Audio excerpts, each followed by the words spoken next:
Good morning. I am Dr. Niti Maheshwari, Assistant Professor, Applied Science and Humanities Department, Ajay Kumar Garg Engineering College, Ghaziabad. Today, I will be starting with the Module 2 of Chemistry, that is KS 102T. And the Module 2 comprises of spectroscopy.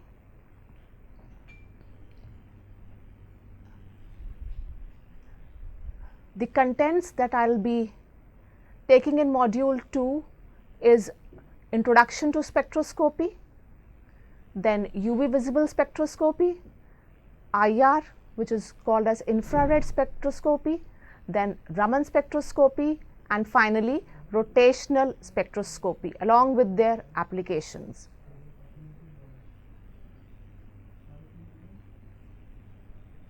Now, spectroscopy, what exactly is spectroscopy? It is the branch of science that deals with the study of interaction of electromagnetic radiation with matter.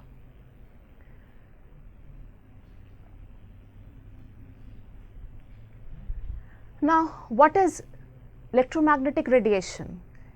Now, this electromagnetic radiation consists of discrete packages of energy which are called photons. And this photon, it consists of an oscillating electric field and an oscillating magnetic field which are perpendicular to each other.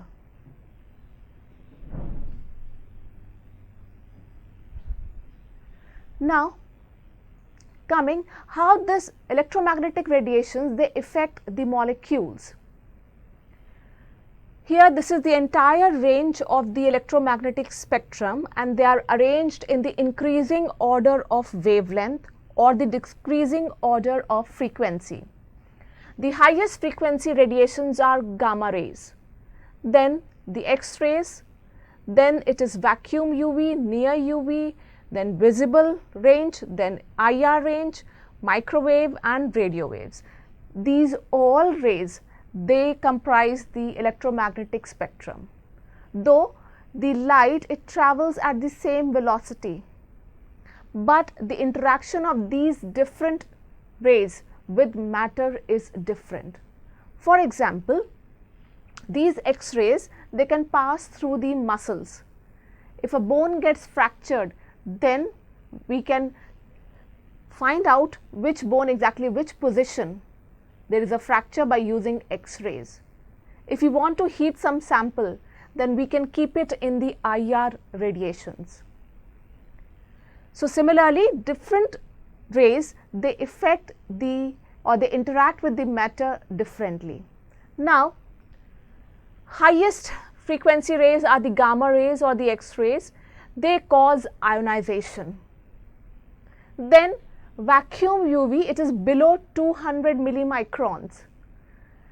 Then UV region, these rays are quite energetic and they cause electronic transitions. Electronic transitions, that is the movement of the electrons from the ground state energy level to the excited state energy level, specifically of the pi electrons. Then this IR radiations, infrared radiations, similar is the case with visible, it also causes electronic transitions. IR, it causes the molecular vibrations.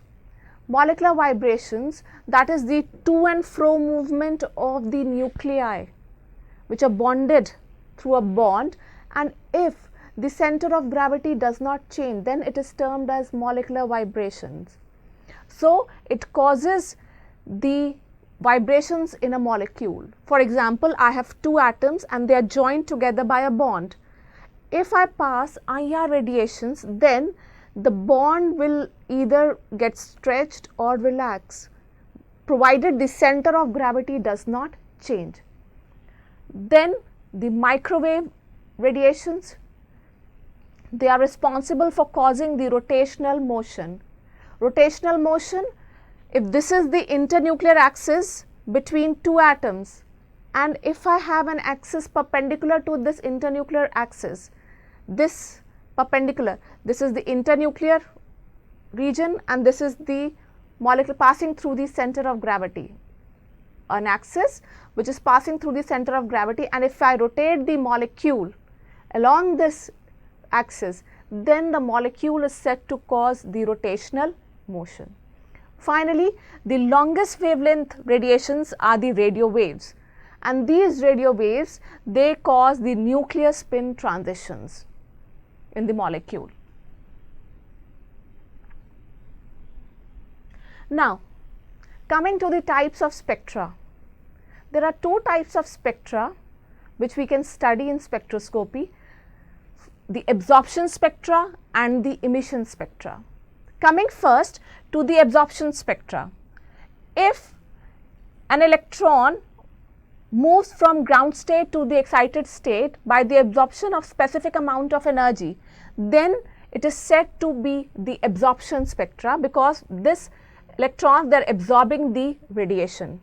And if an electron, it comes back from the excited state to its ground state by losing the energy, then it is termed as the emission spectra.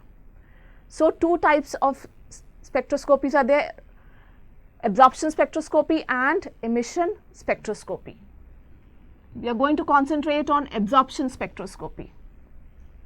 Now, coming to the interaction of electromagnetic radiations with matter.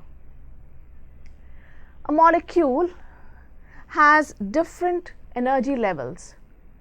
It can have different electronic energy levels, it can have different vibrational energy levels, then rotational energy levels and translational energy levels. And the total energy of the molecule is the addition of all these energies, and it is given by Born-Oppenheimer equation, or it is the Born-Oppenheimer approximation, that the overall energy of the molecule is constituted by the electronic energy, vibrational energy, rotational and translational. They all add up to make up the energy of the molecule. Now, electronic energy. The electronic energy is the energy required for the transition of an electron from ground state to the excited state. Since it is a high energy operation, because excitation of electron require very high energy, then this is the highest energy which is required. Second is the vibrational energy. Vibrational energy, as I said, is caused by the to and fro motion of the nuclei, provided that their center of gravity does not change. So, that is the vibrational energy. Rotational energy, as I have explained, this is the internuclear axis, a perpendicular axis, and if the molecule rotates around this axis, then it is said to have rotational energy, provided again center of gravity does not change. And if in the motion the center of gravity changes, then the molecule is said to have translational energy, and this translational energy is very less. Therefore, being negligible, it is not involved in the molecular spectroscopy. So, we say that the total energy of the molecule comprises of energy of the rotational plus energy of the vibrational plus energy of the electronic transitions. So, these all make up the total energy of the molecule.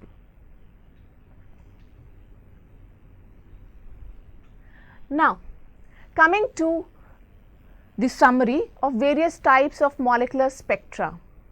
The first spectroscopy is the rotational. Now, here the transitions takes place between rotational energy levels. This rotational energy requires again less energy. Therefore, this spectrum is obtained in the microwave region, which is a long wavelength region. And for any molecule to be rotationally active, it should have a permanent dipole moment. That means H2N2O2. These same types of atoms which are joined, they are not going to show the rotational spectrum. So, molecule ought to have a permanent dipole moment to show rotational spectroscopy. Second, is the vibrational or the infrared spectroscopy. Now here the transitions takes place between the various vibrational energy levels, and the range, it is the IR radiations that are used to cause the molecular vibrations, and the molecules are IR active only if the dipole moment of the molecule changes during these vibrations. The molecule may be symmetric, but if the dipole moment of one end of the molecule is different from the other end of the molecule, then it is said to be IR active. Third is the electronic or the UV visible spectroscopy.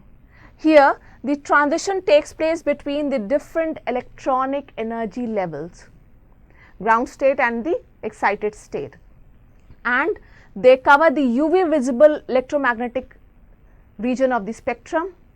Here the molecule must have a chromophore to show this type of spectra.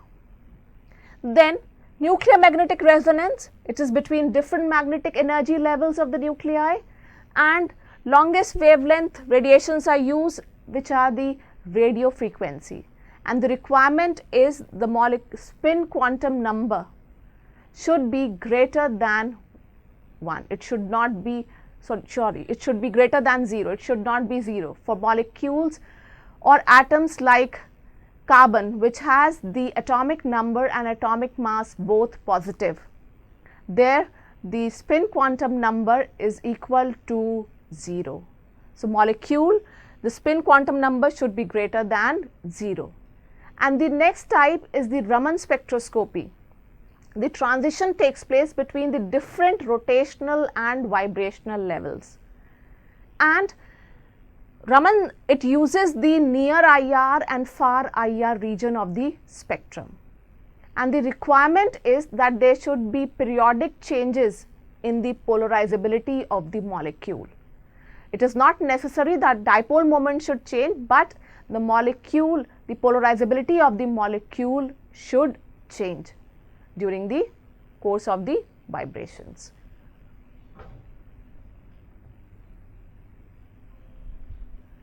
Now, next coming to Lambert Beers Law, which is also called the Absorption Law.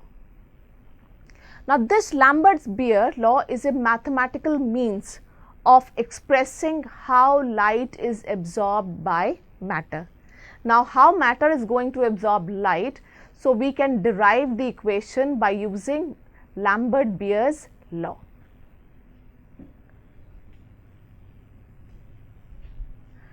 Now, coming to the Lambert Beers Law, here we have taken a sample in a cuvette.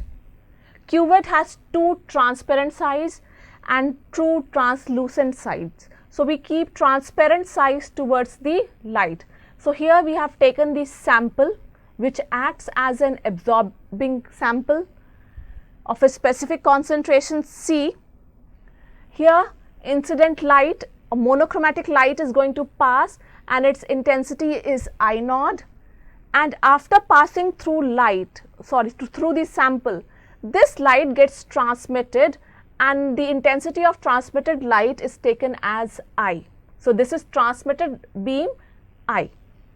Now, Lambert Beers Law says when a monochromatic light passes through a homogeneous absorbing medium, then the decrease in the intensity of light with the thickness of the absorbing medium is proportional to the intensity of incident light and to the concentration of the sample. That means it can be written as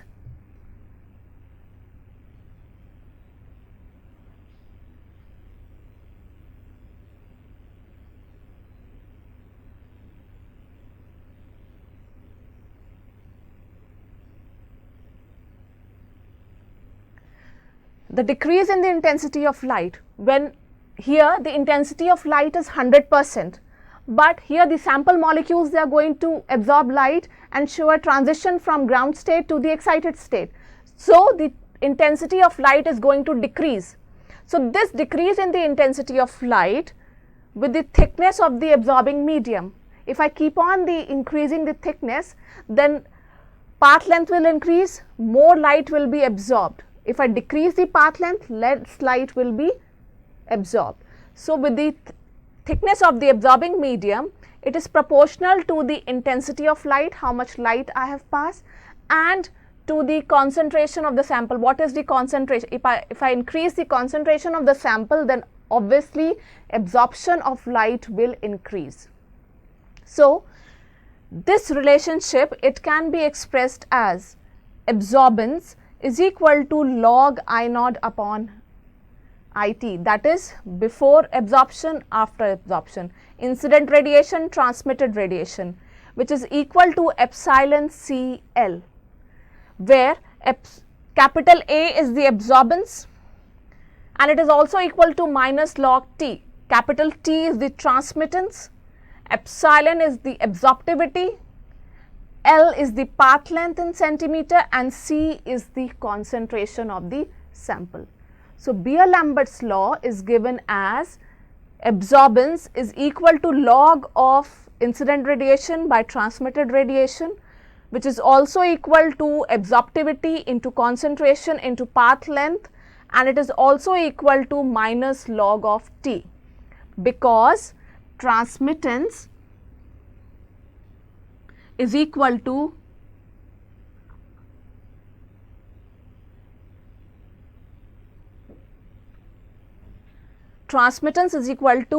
IT upon I naught, and absorbance is equal to log I naught upon IT. So absorbance is equal to minus log of T.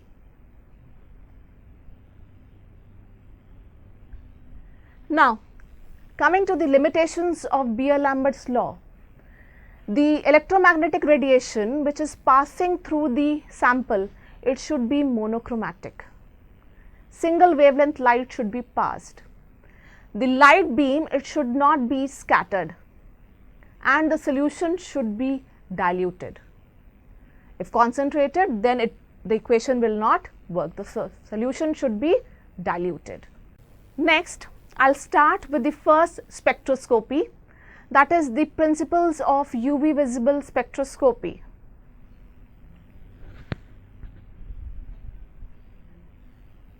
Coming to the principle,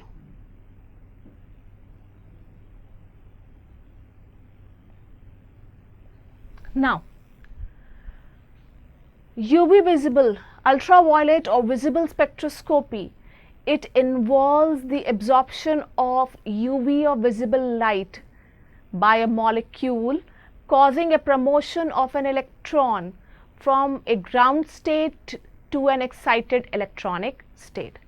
Now UV visible spectroscopy, it is an electronic spectroscopy, and it involves the excitation of different types of electrons. If we see an organic compound, then the different types of electrons can be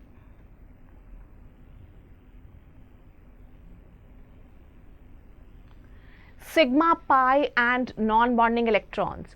So this spectroscopy involves the transition of these electrons from ground state to the excited state.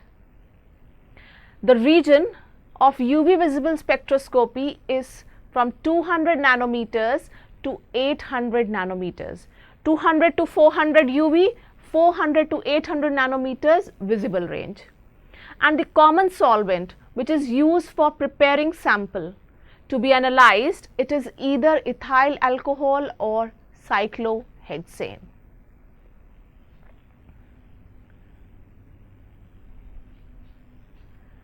Now coming to the different electronic transitions.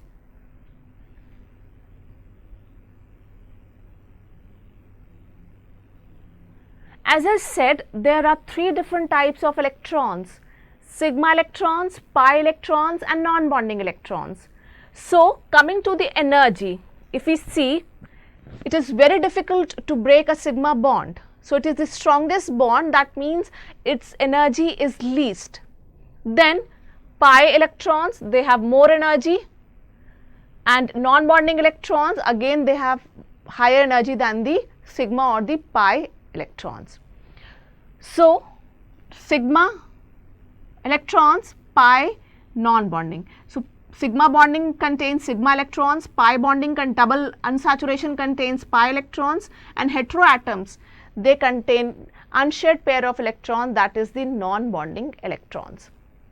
When as I have discussed in the MOT, as I have made the atomic orbitals and the molecular orbitals. So, for sigma molecular orbital, I had made sigma star anti-bonding molecular orbital. So, here if the sigma electrons, they get excited, they move from sigma to sigma star anti-bonding state. So, first electronic transition is sigma to sigma star transition. Then second is N to sigma star transition. N to sigma star transitions, non-bonding electron, it get excited to the sigma star anti-bonding orbital.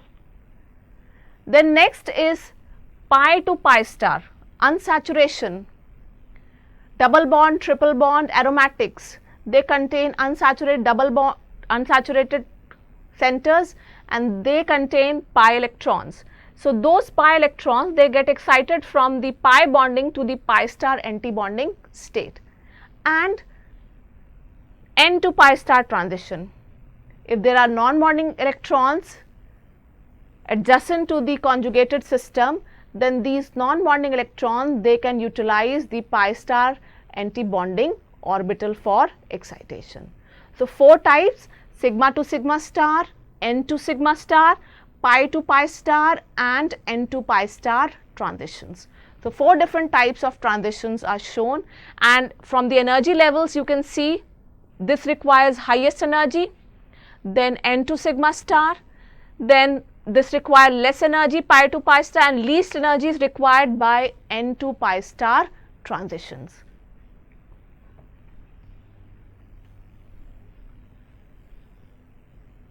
Now, these are the possible electronic transitions. This is the order of increasing energy of the electronic transitions I have already discussed.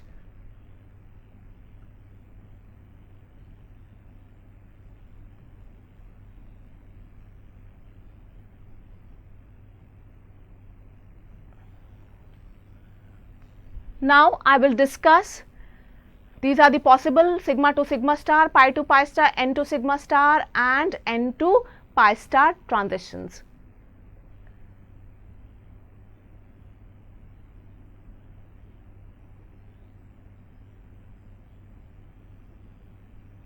Now, coming first to sigma star transitions. Now, these transitions, they are shown when all the valence electrons, they are bonded or they have the saturated bonds. That means they occur in the saturated hydrocarbons. They are all involved in the sigma bonding, single bonds. Transitions, they occur by sigma electron from the bonding orbital, and it is excited to the corresponding anti-bonding orbital, that is the sigma star. Now, these transitions, they require higher energy, and thus they absorb radiations at lower wavelength or higher frequency. Generally, sigma to sigma star transitions, they are shown below 200 millimicrons, and it is in the normal UV, it is not possible to do so as oxygen starts absorbing. So, we have to evacuate the entire path length, and the compounds which show these transitions, they are methane, ethane, propane, butane, all containing the saturated bonds, and in the normal UV spectroscopy, these transitions are generally not seen. Sigma to sigma star transitions are not observed in the normal UV visible spectroscopy.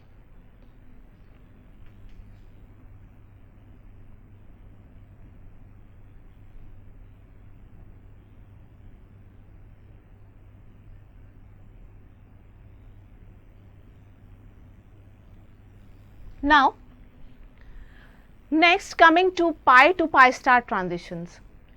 These transitions, they occur by the pi electron in the bonding orbital to the corresponding pi star anti-bonding orbital.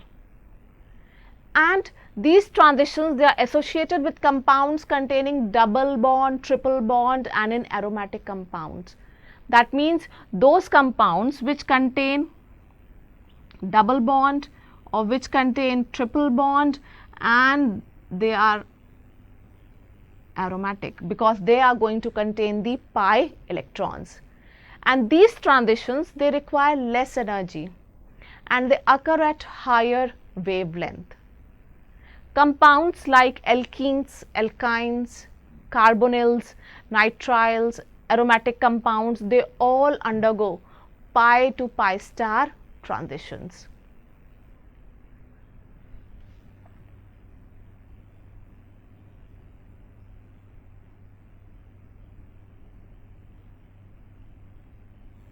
Now,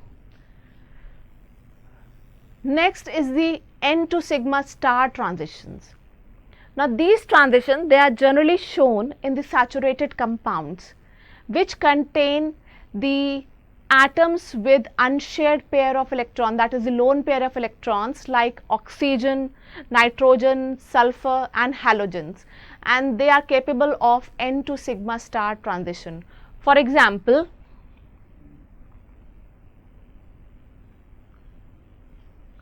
halides. Now, here these halogens or this halide chlorine, it contains lone pair of electrons, N electrons, but here the bond next to it is the saturated bond, a single bond. A single bond is there, therefore, the electrons for showing by absorption of energy, they can move, they can use the sigma star anti-bonding orbital. So, the lone pair of electron, non-bonding electrons getting excited to the sigma star orbital of this molecule. Now, these transitions, they require less energy than sigma to sigma star, and they are examples are saturated alcohols, halides, ketones, and these N to sigma stars, they are very sensitive to hydrogen bonding because they are sensitive to hydrogen bonding because if the solvent is polar, then these non-bonding electrons, they form hydrogen bond with the polar solvent. So, now the transition moves to the higher side, higher frequency side, if they form a H bond with the polar solvent. Since now they are bonded, so they will require lesser energy in comparison to when there was no polar solvent and they were free. So, then the transition would be lower, occur at the lower frequency side. The last type of transition, which is the N to pi star transition. Now, here the unsaturated compounds, they contain heteroatoms like oxygen, nitrogen, sulfur, and they show this type of transition.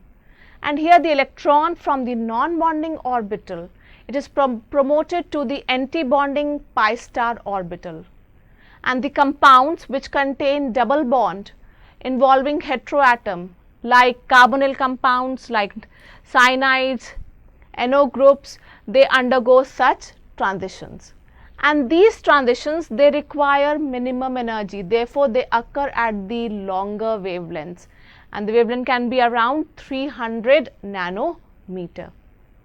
Now, coming to the terms used in UV visible spectroscopy.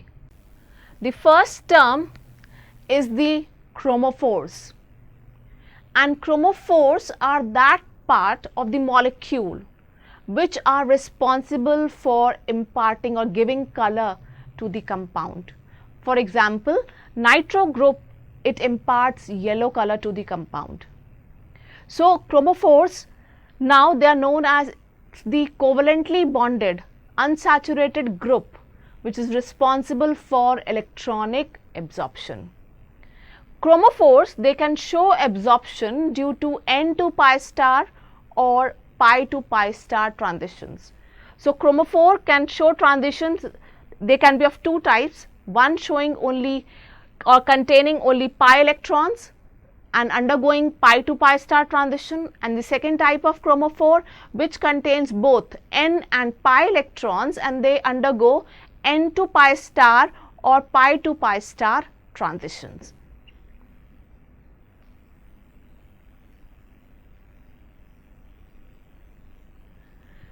Some examples of chromophores: NO2, NO, CO, CN, C double bond C, C double bond S, C triple bond N.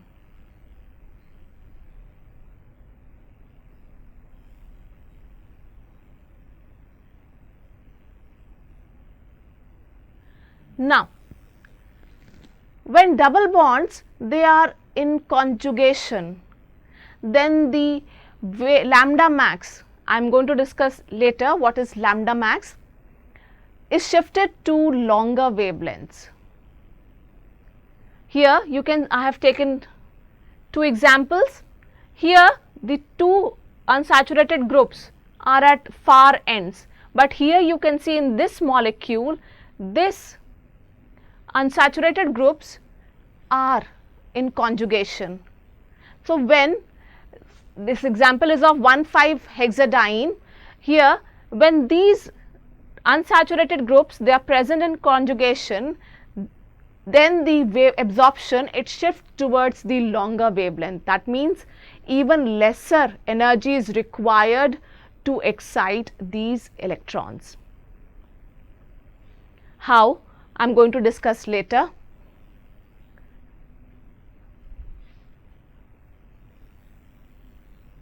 This is 1,5-hexadiene, and in second case this is 2,4-hexadiene. You can see the lambda max position of 2,4-hexadiene is 227 nanometers, whereas of 1,5-hexadiene is 178 nanometers. So, here since the double bonds are in conjugation, therefore, the lambda max has moved towards the longer wavelengths.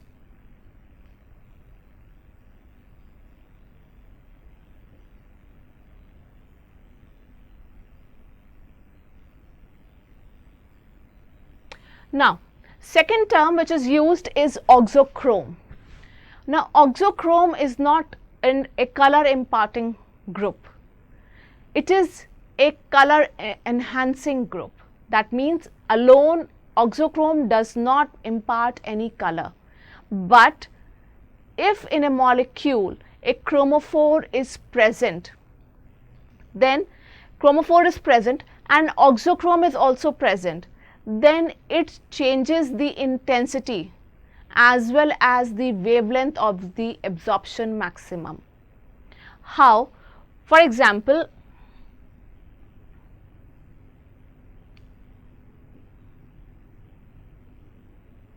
here I have taken the example of phenol. The oxygen has lone pair of electrons. This is a chromophore. Here the chromophore is present. Now, this OH group which is present in this structure, the oxygen has lone pair of electrons, and these lone pair they can increase the conjugation. It has the capability to increase the conjugation, and if they can increase the conjugation, then the intensity of the absorption changes as well as the wavelength of the absorption also changes. Therefore, and these oxochromes they represent a saturated group. For example, NH2 amine, OH, OR, NHR, SH. So, these groups they can function as oxochrome. Thank you.